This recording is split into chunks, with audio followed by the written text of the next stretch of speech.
O livro do profeta Isaías. No primeiro vídeo, exploramos os capítulos 1 a 39, que eram a mensagem de julgamento e esperança de Isaías para Jerusalém.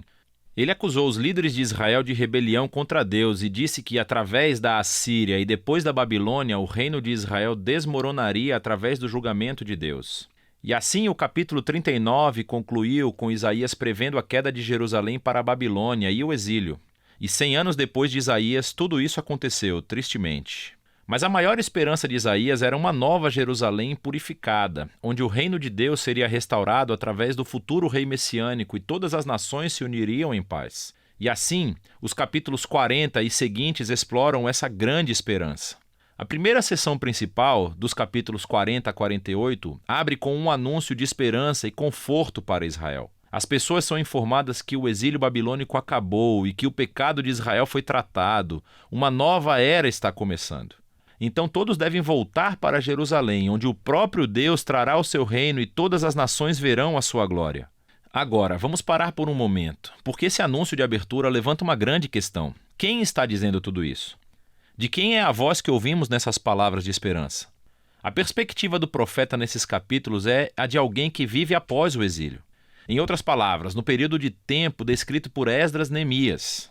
Mas Isaías morreu 150 anos antes de tudo isso acontecer, então como devemos interpretar isso? Bem, há muitos que pensam que ainda é Isaías falando da sua própria época, mas que ele foi profeticamente transportado, por assim dizer, 200 anos no futuro e que ele está falando para as futuras gerações, como se o exílio já tivesse passado. No entanto, o próprio livro de Isaías nos dá algumas pistas de que alguma outra coisa provavelmente está acontecendo. Nos capítulos 8, 29 e 30, nos é dito que após Isaías ter sido rejeitado pelos líderes de Israel, ele escreveu e selou em um pergaminho todas as suas mensagens de julgamento e esperança, e que ele o passou para os seus discípulos como uma testemunha nos dias por vir.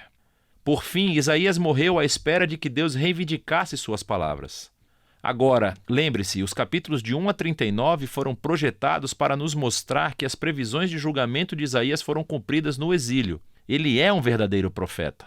E assim que o exílio terminou, os discípulos de Isaías, que guardaram as suas palavras por tanto tempo, abrem o pergaminho e começam a aplicar suas palavras de esperança na sua própria época. Assim, nessa visão, o livro de Isaías consiste na primeira coletânea das palavras de Isaías, bem como dos escritos de seus discípulos proféticos, que Deus usa para estender a mensagem de esperança de Isaías às futuras gerações. Qualquer que seja o ponto de vista, todo mundo concorda que esses capítulos estão anunciando que a esperança futura chegou, que Deus está cumprindo as promessas proféticas de Isaías. E assim o profeta espera que Israel responda, tornando-se o servo de Deus. Isso é, depois de experimentar a justiça e misericórdia de Deus através da história, eles começarão agora a compartilhar com as nações quem Deus verdadeiramente é. Mas não é isso que está acontecendo. Em vez de testemunhar às nações, Israel está realmente reclamando e até acusando Deus. Eles dizem que o Senhor não presta atenção aos seus problemas. Na verdade, ele está ignorando a sua causa. O exílio babilônico, compreensivelmente, fez com que Israel perdesse a fé em seu Deus. Quer dizer, talvez ele não seja tão poderoso. Talvez os deuses da Babilônia sejam muito melhores do que o nosso Deus. E assim, o resto desses capítulos, de 41 a 47, são criados como uma cena de julgamento. Deus está respondendo a essas dúvidas e acusações com os seguintes argumentos. Primeiro, ele diz que o exílio da Babilônia não foi negligência divina. Pelo contrário, foi divinamente orquestrado como um julgamento pelo pecado de Israel. Segundo, foi por causa de Israel que Deus levantou a Pérsia para conquistar a Babilônia, para que eles pudessem voltar para casa cumprindo as palavras do profeta Isaías. Portanto, a conclusão correta que Israel deve tirar é que o seu Deus é o rei da história, não os ídolos das nações. Na queda da Babilônia e na ascensão do rei da Pérsia, Ciro, Israel deveria ver a mão de Deus no trabalho e assim tornar-se seu servo, dizendo às nações quem ele é. Mas, no final do julgamento, capítulo 48, descobrimos que Israel ainda é tão rebelde e duro quanto seus ancestrais. E assim, Deus os desqualifica como seus servos. Mas Deus ainda está em uma missão para abençoar as nações. E assim, o profeta diz que Deus vai fazer uma coisa nova para resolver esse problema, que passa para a próxima sessão, de 49 a 55. Somos apresentados a uma figura que se chama servo de Deus, que vai cumprir a missão de Deus e fazer o que Israel não conseguiu fazer. Deus dá a esse servo o título de Israel e envia essa pessoa em uma missão para, em primeiro lugar, restaurar o povo de Israel de volta ao seu Deus e, em segundo, tornar-se a luz de Deus para as nações. E nos é dito que esse servo é capacitado pelo Espírito de Deus para anunciar boas novas e trazer o reino de Deus sobre todas as nações. Soa como o rei messiânico dos capítulos 9 e 11. Mas então aprendemos a maneira surpreendente de como o servo trará o reino de Deus. Ele será rejeitado e espancado e finalmente morto pelo seu próprio povo. Na realidade, como ele está sendo acusado e condenado à morte, ele está morrendo em nome do pecado de seu próprio povo. O profeta diz que a morte do servo é um sacrifício de expiação pelo mal e rebelião do povo.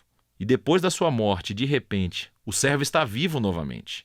E ouvimos que, por sua morte, ele forneceu um meio de tornar as pessoas justas. Isto é, colocá-las em um relacionamento certo com Deus. E assim essa sessão conclui descrevendo duas maneiras pelas quais as pessoas podem responder ao servo. Alguns responderão com humildade e abandonarão seus pecados e aceitarão o que o servo de Deus fez em favor deles. Essas pessoas são chamadas de servos e também de semente. Lembre-se da semente sagrada do capítulo 6. Estes são os que experimentarão a bênção do reino messiânico. Mas há outros que são chamados simplesmente de ímpios. Eles rejeitam tanto o servo quanto os seus servos. O que nos leva à seção final do livro 56 a 66, onde os servos herdam o reino de Deus. Esses capítulos são lindamente projetados como uma simetria que reúne todos os temas do livro. No centro estão 3 belos poemas que descrevem como o servo, com poderes espirituais, está anunciando as boas novas do reino de Deus para os pobres. E ele reafirma todas as promessas de esperança do início do livro. A Nova Jerusalém, habitada pelos servos de Deus, será o lugar de onde a justiça, a misericórdia e a bênção de Deus fluem para todas as nações do mundo. E, à volta desses poemas, estão 2 longas orações de arrependimento, em que os servos confessam o pecado de Israel e lamentam todo o mal que vem no mundo ao seu redor. E assim, eles pedem a Deus para perdoá-los, e que ele traga o seu reino aqui na terra como no céu. Agora, de cada lado dessas orações, há coleções de mais poemas que contrastam o destino dos servos com o dos ímpios que os perseguem.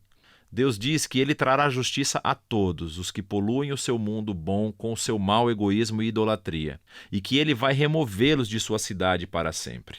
Mas os servos, aqueles que são humildes diante de Deus e que se arrependem e dominam seu mal, são perdoados. E eles herdarão a Nova Jerusalém, que descobrimos ser uma imagem para uma criação inteiramente renovada, onde a morte e o sofrimento se foram para sempre.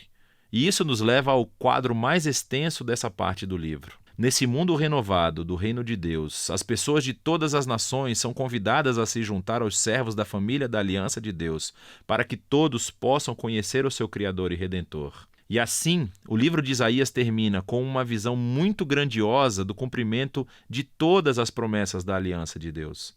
Através do rei servo sofredor, Deus cria uma família da aliança de todas as nações que estão aguardando a esperança da justiça de Deus para trazer uma criação renovada, onde o reino de Deus finalmente existe, tanto aqui na terra como no céu. E essa é a esperança muito poderosa do livro de Isaías.